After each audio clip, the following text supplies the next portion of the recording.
안녕하십니까? 오늘 또 욥의 독백이죠. 이제 욥이 마지막으로 독백합니다. 욥이 친구들에게 먼저 변론하고 그리고 29장, 30장, 31장은 욥이 이제 자기의 어떤 상황에 대해서 스스로 사람들에게 하소연하고 있는데, 29장은 과거에는 이랬고 30장은 지금 상태는 이런 것이다 라고 말하면서 이제 최종적으로 자기의 어떤 상황을 하소연하고 있는 모습이죠. 자, 그래서 31장은 욥의 이제 결백의 최종적인 결백을 주장합니다. 한번 볼까요? 내가 내 눈과 약속하였거니와 어찌 처녀에게 주목하랴.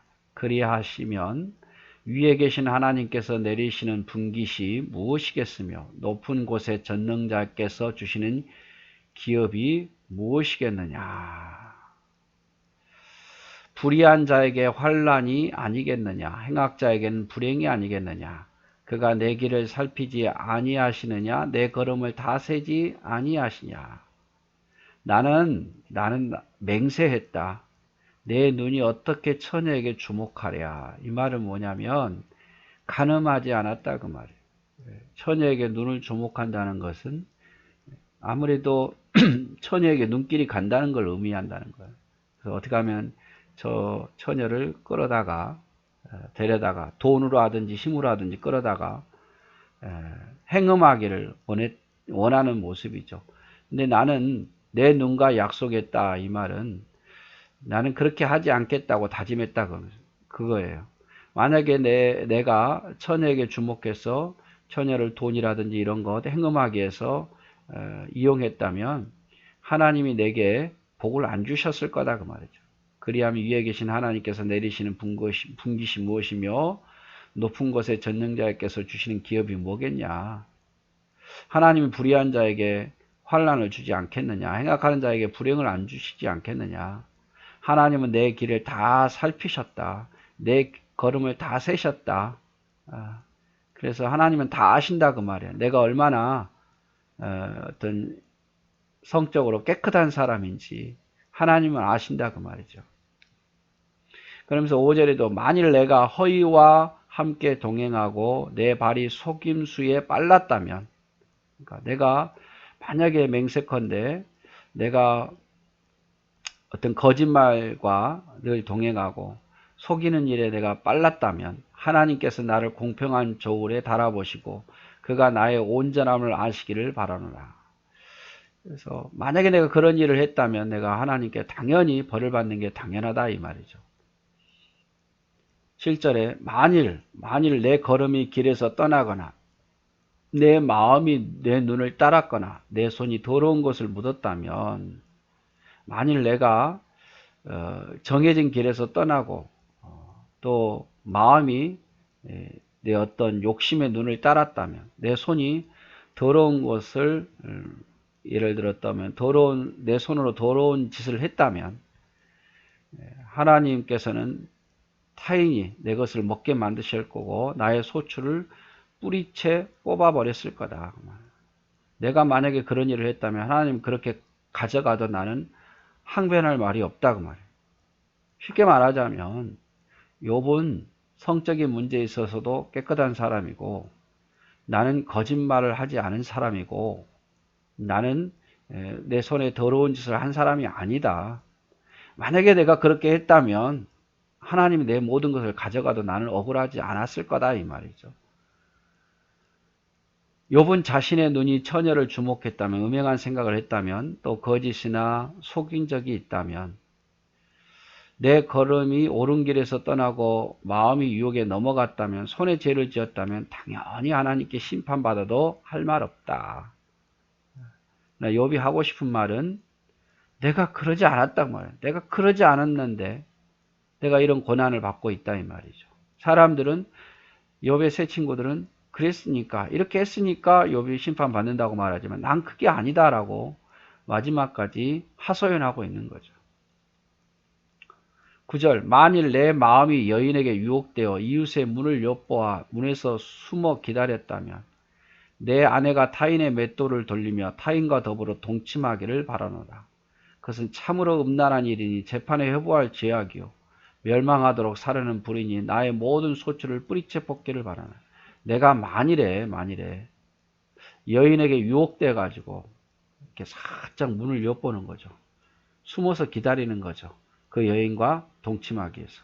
그랬다면 내 아내가 다른 사람의 종이 되는 것도 마땅한 일이고 이건 재판에 회부할 문제다 그 말이야. 하나님이 다 내 소출을 뿌리째 뽑아가도 나는 할 말이 없단 말이야. 그렇게 어떻게 보면 앞에 처녀를 주목한 거나 또 어떤 여인에게 유혹되어서 문을 엿보는 거나 똑같은 의미거든요.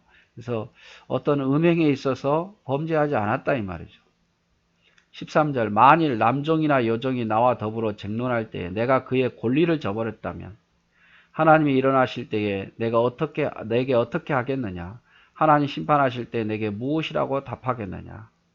나를 태속에서 만드시니까 그도 만들지 아니하셨느냐? 우리를 뱃속에서 지으시니까 한 분이 아니냐? 만약에 내가 남종이라고 여종이라고 무시해가지고 그의 모든 권리를 무시하고 저버렸다면 나는 하나님께 벌을 받아도 할 말이 없다 이 말이죠. 16절 내가 언제 가난한 자의 소원을 막았거나 과부의 눈으로 하여금 실망하게 하였던가? 나만 혼자 내 떡덩이를 먹고 고아에게 그 조각을 먹이지 아니하였던가? 실상은 내가 젊을 때부터 고아를 기르기를 그의 아비처럼 하였으며 내가 어렸을 때부터 과부를 인도하였느라. 나는 가난한 자를 또 과부를 또 고아를 외면하지 않았다 그 말이에요. 외면하지 않았어. 외면하지 않고 실제로 실상은 내가 한 일은 젊었을 때부터 고아를 아버지처럼 길러왔고 어렸을 때부터 과부를 도와줬다 그 말이에요. 나는 그런 사람이 아니다. 실제로는 진짜 모습은 고아를 아비처럼 과부를 또 인도하는 데 힘썼다 그 말이죠. 여기 실상은. 그래서 두 가지 주제인 것 같아요. 예를 들어 내가 그러했다면 이렇게 말하면서 그러한 사람이 아니고 실상은 나는 이런 사람이다 라고 주장하는 거죠.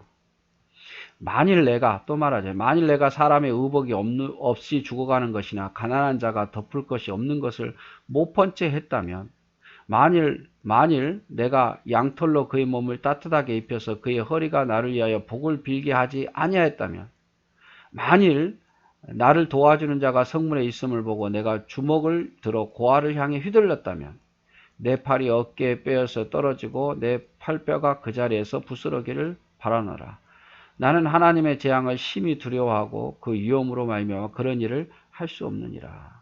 내가 만일 의복 없어 죽어가고 가난한 자를 도와주지 않았다면 내가 만일 양털로 그의 몸을 따뜻하게 해주지 않았다면 내가 그를 위해서 복을 빚지 않았다면 나를 도와주는 자가 성문에 있음을 보고 고아를 향해서 주먹을 휘둘렀다면 나는 마땅히 하나님께 심판받아도 당연하다. 그러나 나는 하나님의 재앙을 심히 두려워하고 그의 위험으로 말미암아 그런 일을 할 수 없는 사람이다. 나는 하나님 두려워서도 그렇게 못하는 사람이다 그 말이에요. 누구를 때린다든지 누구를 그냥 어려운 사람 안 돕고 그냥 지나가는 그럴 사람이 아니다 그 말이죠. 내 마음이 이웃의 여인에게 유혹되어 음행하려고 했다면 종이 받아야 할 권리를 저버렸다면 하나님의 심판으로 재앙받아도 나는 할 말이 없다. 16절에도 가난한 자의 소원을 외면하거나 과부를 실망하게 했다면 가난한 자가 의복이 없이 덮을 것이 없이 고통당하는 것을 외면했다면 내 힘만 믿고 고아에게 주먹을 휘둘렀다면 하나님께 고통을 내게 주셔도 나는 할 말이 없다. 내가 그런 악한 자라면 나는 하나님께 당연히 고난받는 게 당연한 거다. 만일 내가 내 소망을 금에다 두고 또 만일 내가 소망을 금에다 두었든지 순금에 두었다면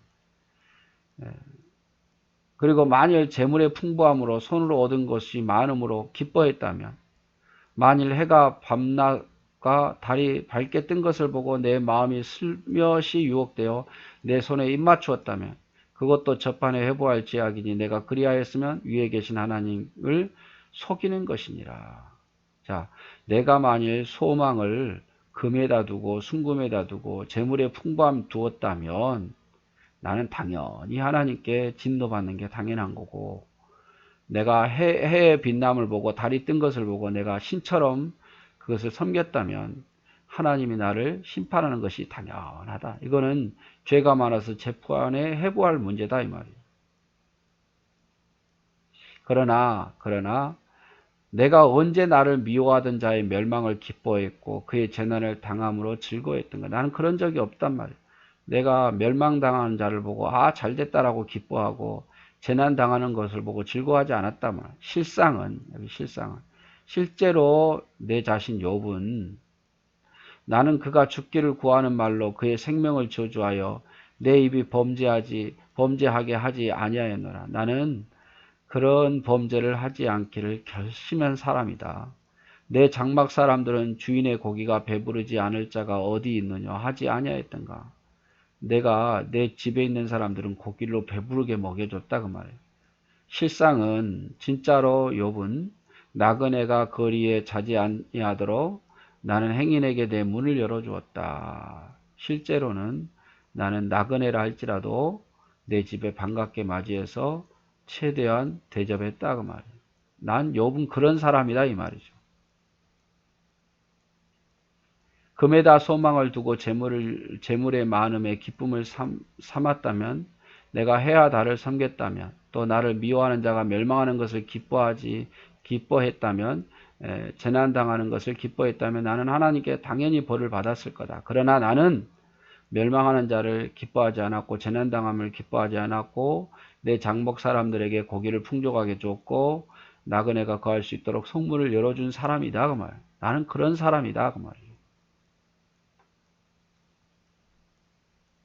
내가 언제 다른 사람처럼 내 악행을 숨긴 일이 있거나 나의 죄악을 나의 품에 감추었으며 내가 언제 큰 무리와 여러 종족의 수모가 두려워서 대문 밖으로 나가지 못하고 잠잠하였던가.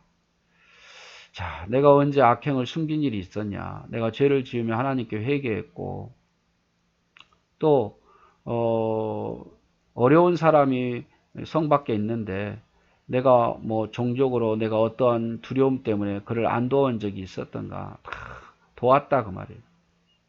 그러면서 욥이 말하지, 누구든지 나의 변명을 들어다오. 나의 서명이 여기 있으니 전능자가 내게 대답하시기를 바라노라. 나를 고발하는 자가 있다면 그에게 고소장을 쓰게 하라. 내가 그것을 어깨에 매기도 하고 왕관처럼 머리에 쓰기도 하리라. 나의 좀 하소연을 좀 들어다오. 친구들이 말한 것처럼 죄로 인해서 내가 고난당한 게 아니다. 내가 과거에 어떤 나쁜 짓을 한 게 아니다. 내가 고난당하는 것은 왜인지 난 모르겠다. 좀 하나님이 들어주시면 좋겠는데 하나님은 나의 기도를 들어주지 않는다. 이 지금 하소연하고 있는 거야, 하소연. 난 너무 억울하다 이 말이죠, 억울하다. 내가 37절 내 걸음의 수요를 그에게 알리고 왕족처럼 그를 가까이 하였으리라. 만일 내 밭이 나를 향하여 부르짖고 밭 이랑이 함께 울었다면, 만일 내가 값을 내지 않고 그 소지를 먹고 그 소유주가 생명을 잃게 하였다면, 밀 대신에 가시나무가 나를 나고 보리 대신에 독보리가 나는 것이 마땅하니라 하고 욥이 말을 그치니라. 내가 마지막도 그러죠. 내가 만약에 내가 값을 내지 않고 뭘 먹었고 그 다음에 소유주에게 생명을 잃게 했다면 나는 당연히 하나님께 심판받을 게 당연하다 그 말이에요. 욥은 그렇지 않았다는 거죠. 내 죄악을 숨긴 일이 없고 죄악을 감추려 하는 일도 없고, 만약에 내가 죄를 발견하면 내게 고소장 써라. 그리고 내가 그것을 고소장을 어깨에 메고 왕관처럼 그냥 쓰고 다닐 거다. 내가 내 죄에 대해서 난 감추지 않는다 그 말이죠. 밭이나 밭 이랑을 억울하게 했다면, 값을 내지 않고 소출을 먹거나 소유주가 생명을 잃게 했다면 내 밭이 재앙을 받아도 할 말이 없다. 그래서 그리고 이제 욥이 그치는 거죠. 네, 욥이 그치는 거.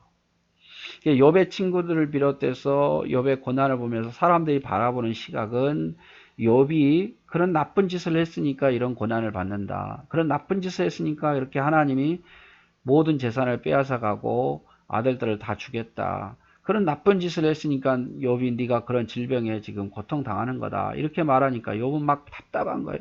아니다, 아니다. 나는 과거에 그렇지 않았다. 내가 만약 그렇게 했다면 하나님 당연히 내가 벌을 받아야 된다. 그러나 억울하다. 나는 그런지 않았다. 이 말이죠. 예. 그에 대한 마지막 마지막 결백을 최종적으로 이야기를 하고 있습니다. 예. 오늘도 수고하셨습니다. 사랑하고 축복합니다.